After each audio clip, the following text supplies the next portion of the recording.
Pag nagsama-sama parang may fiesta. Iba-iba man ang trip at drama, pero solid kami, walang mawawala. Mr. Drops naka-hoodie sa sala, Cocomelo ng peg kahit yan 3 plus na. Bro, wag maingay, sigaw sa umaga, pero kabisado lahat ng kanta.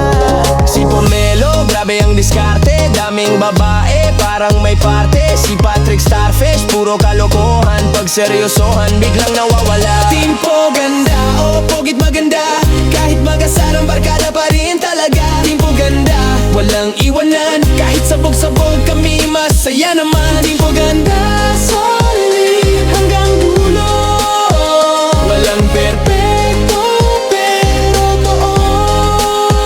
Si Dragon laging galit, laging sangit, pero pag may problema siya unang kapit. Tahimik man minsan parang mabigat, pero loyal yan, hindi kaya iwan sa gitna ng gubat. Ako si Butiki, laging nangasar, ako ang dahilan kung bakit may away, kunwari lang naman. Alam kong poge pa rin ako, syempre naman. Natawanan kahit kulitan, sa hirap at saya kami nandyan. Hindi man sikat sa social media, pero sa isa't isa sikat na sikat. Tipo ganda, o pogit maganda, kahit mag-asarang barkada pa rin talaga. Tipo ganda, walang iwanan, kahit sabog-sabog kami, masaya naman. Tipo